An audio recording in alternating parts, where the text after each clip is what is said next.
ربي جل الله ما في قلبي غير الله نور محمد صلى الله لا إله إلا الله.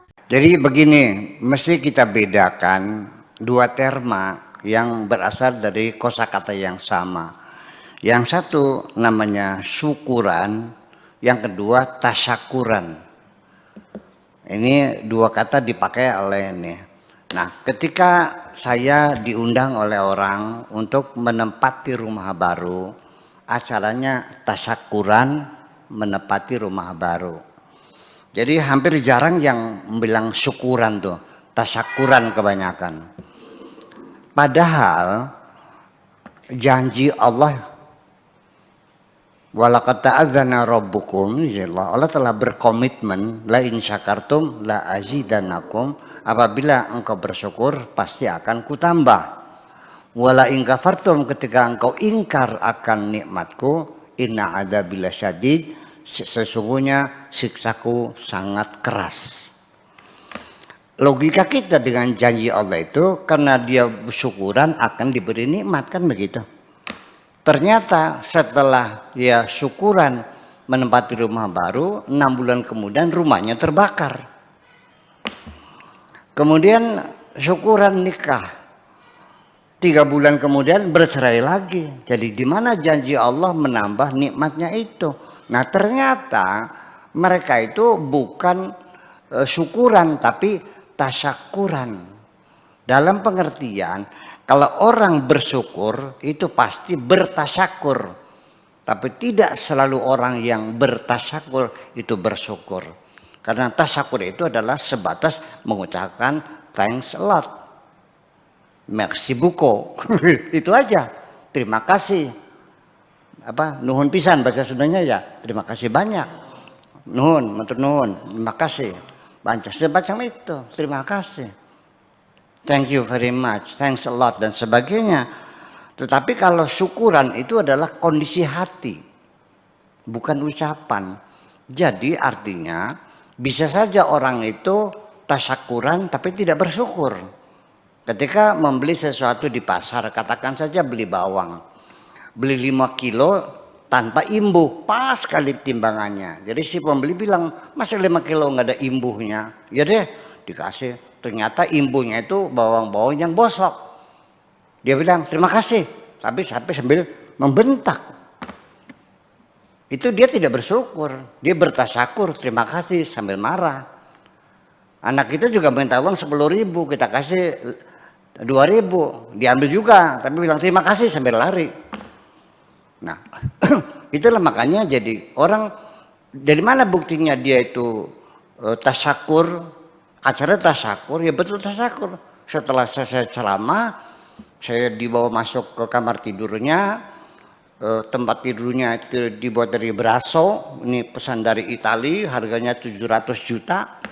Kemudian masuk di kamar mandi itu terbuat dari sapunya dari onyx, yang dari pesan dari Turki langsung. Ya kan, ini harganya sekitar 200 juta.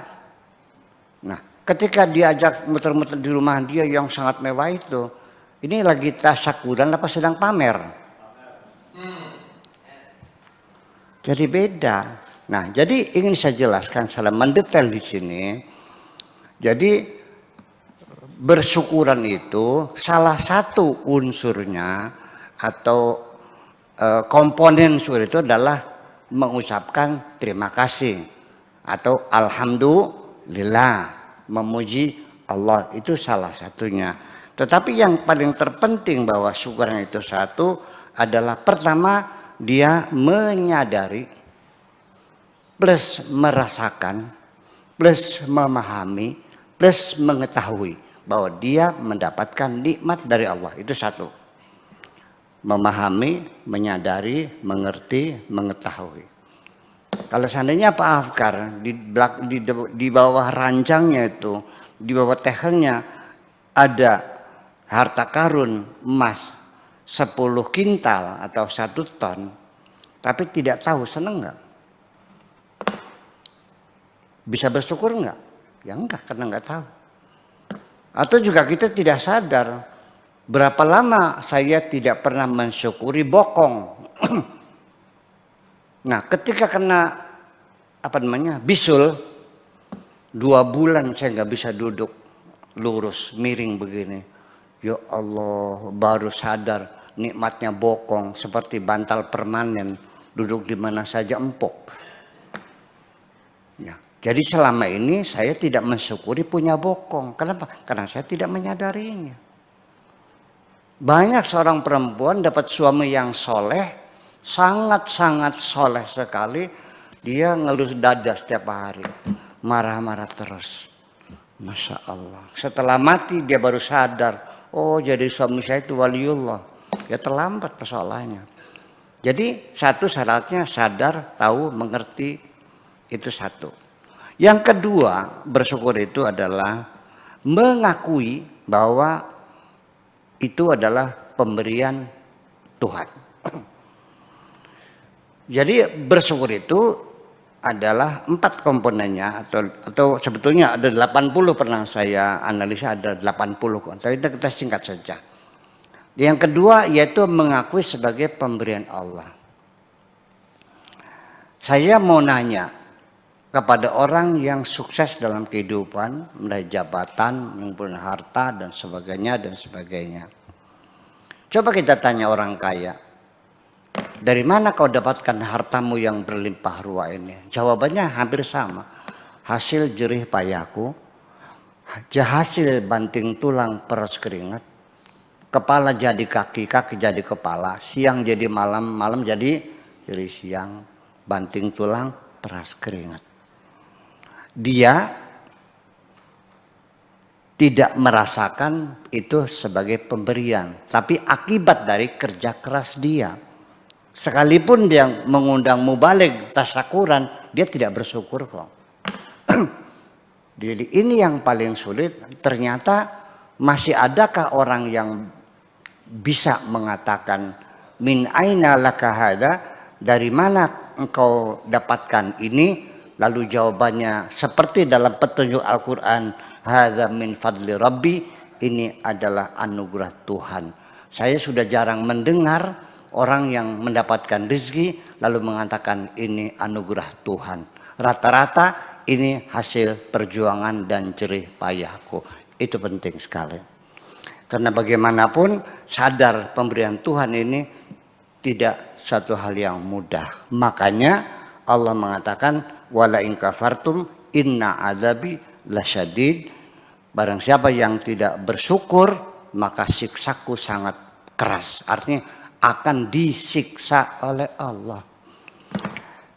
Kita umpamakan saja Kang Abu Marlo, seorang anak yang sukses, yang berhasil mengumpulkan harta, kaya raya, jabatan tinggi.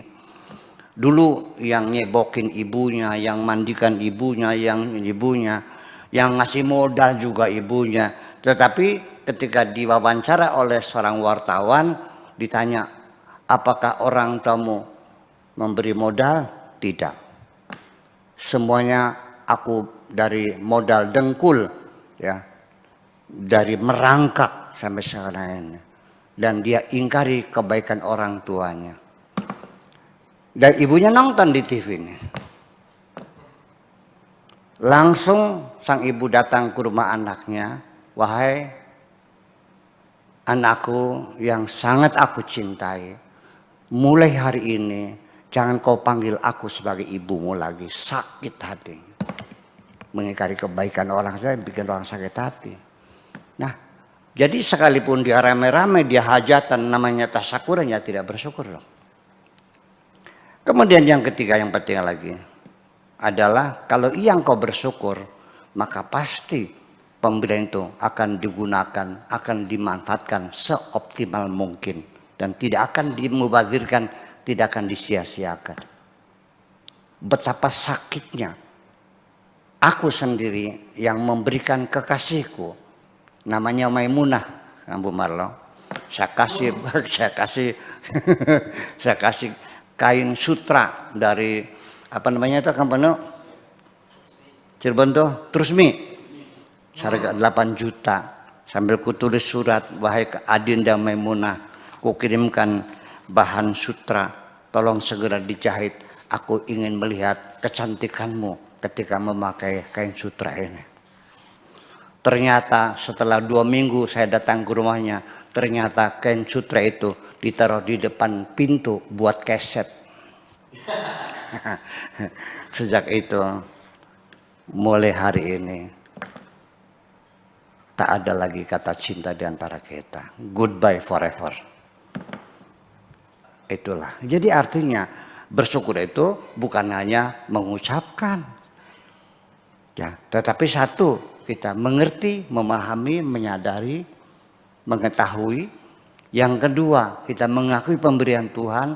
Yang ketiga, kita manfaatkan kebaikan Tuhan dengan seoptimal mungkin. Dan yang keempat, kita mengatakan, mentasyakuri, mengatakan alhamdulillah. Itulah syarat rukun orang bersyukur. Saya kira apakah kita sudah bersyukur? Wallahu a'lam. Mari kita introspeksi sendiri. Makasih.